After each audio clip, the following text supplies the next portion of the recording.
Hey everyone, my name is Donnie Lowy from Closeout Hope you're doing really well today. Today I would like to talk to you about how to wholesale your own fashion brand. So, let's say you have a new brand that you've just launched and you want to get the brand into the stores, right? You want stores to see what it is that you have available.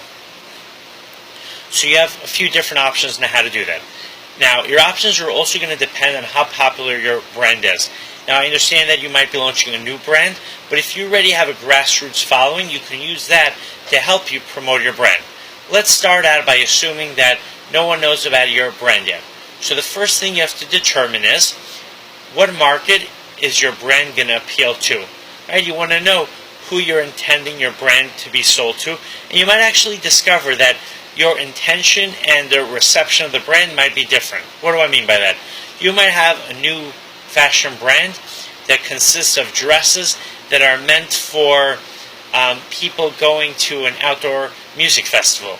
But you might discover that young women living in a city setting might love those dresses.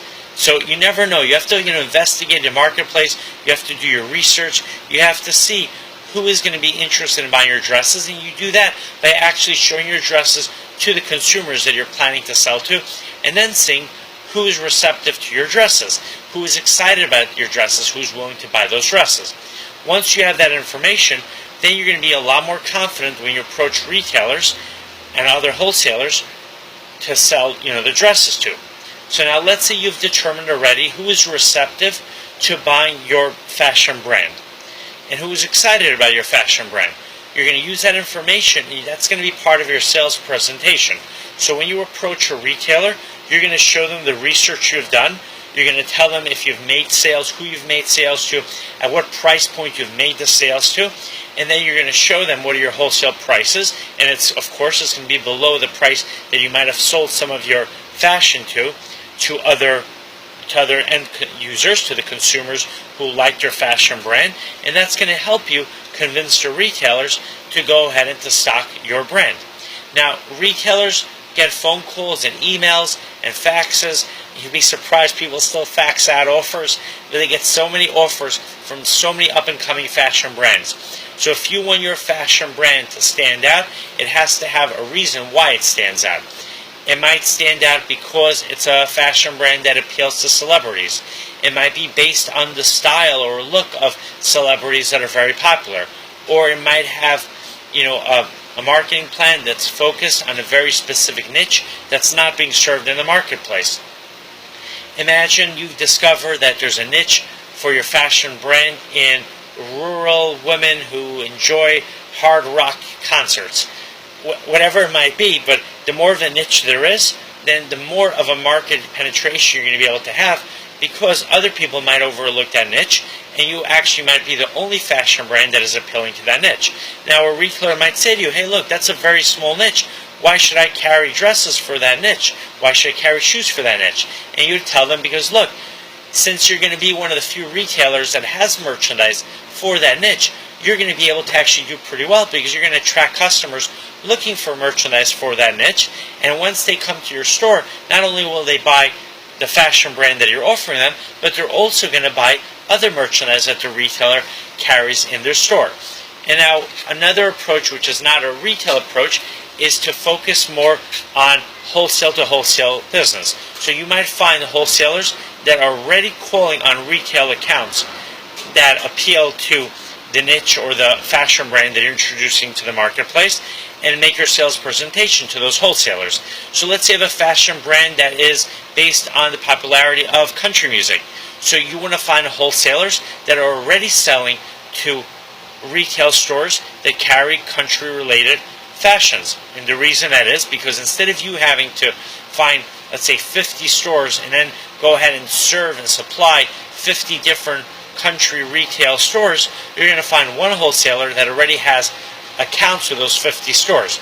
Now, you're going to have to give that wholesaler a lower wholesale price, because the wholesaler now has to mark up the wholesale price and still sell it to retailers at a wholesale price. So you're going to be making less per unit, but you actually might be able to do a lot more volume, because you're selling to a wholesaler that now has accounts with 50 different retailers.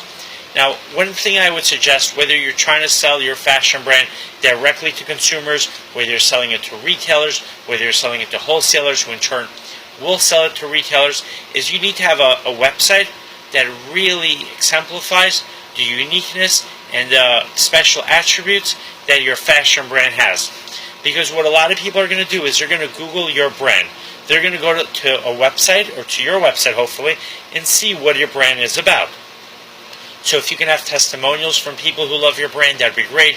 You could have pictures of models, and you could also have pictures of, I would say real people, using your products, wearing your clothing, wearing your shoes, or whether they're fashion accessories, wearing your fashion accessories. But you want to have a website where you have pictures, you have examples, and you want to get people excited. Now, let's say your fashion brand was featured by a fashion magazine. Then on your website, mention that and have a link to the article. If it was featured in a newspaper, mention that.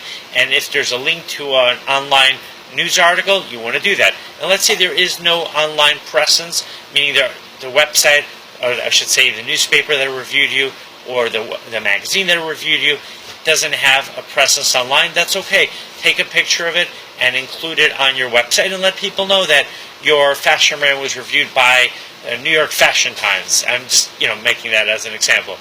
And then this way, a retailer will say, oh, well, look, that fashion brand, even though it's up and coming, I'm not familiar with it, but it has been reviewed by a fashion magazine. They got a positive fashion review. You know what? That's a good reason why I should carry it. Because if that fashion magazine gave it a positive review, chances are that people are going to like that fashion brand. So I should carry it. And in this way, I can make sales when people come to my store. And now, another thing I would mention to retailers, if they're reluctant, and same thing to wholesalers, if they're reluctant to take on an up-and-coming brand, let them know that your brand is going to become very popular, and explain to them why your brand is going to become popular, show them how your brand is becoming popular, and let them know that they have the opportunity now to get in on the ground floor. Once you have an existing relationship with them, you're willing to work with them as long as they buy a certain amount of volume from you. So let's say, Echo, when they first started out, they weren't instantly popular, but they started developing their business. As they gained more popularity, the wholesalers and retailers that they were already working with had, I would say, a foot in the door. So they were able to capture more sales because they were the retailers, they were the wholesalers that were carrying the Echo merchandise. So that's the same thing you want to do, and that's what you want to present to the wholesalers and retailers. Let them know that as your brand becomes really popular, they are the ones who are going to be able to sell that merchandise to retailers and to other wholesalers. Now, what you might even want to do is you might even want to set up a non-exclusive relationship initially, and then if you need to develop exclusive relationships, so this way they have more of an incentive to carry your merchandise. But if you are going to develop an exclusive relationship, make sure that there's a reason why you're doing it, because you're giving away your ability to sell the merchandise to other channels, right? Let's say you appoint a wholesaler to be your exclusive wholesaler. That wholesaler is going to be the only wholesaler that's going to be able to buy the merchandise from you, which is great as long as that wholesaler is able to buy a lot of merchandise from you. So set up an exclusive relationship only if there's a benefit to your fashion brand, and of course there has to be a benefit to the wholesaler or retailer that you're setting up an exclusive relationship with. Alright, I hope you enjoyed this video. Next time you're in New York, you're welcome to visit my warehouse. My website is closeoutexplosion.com. Thank you and have a great day.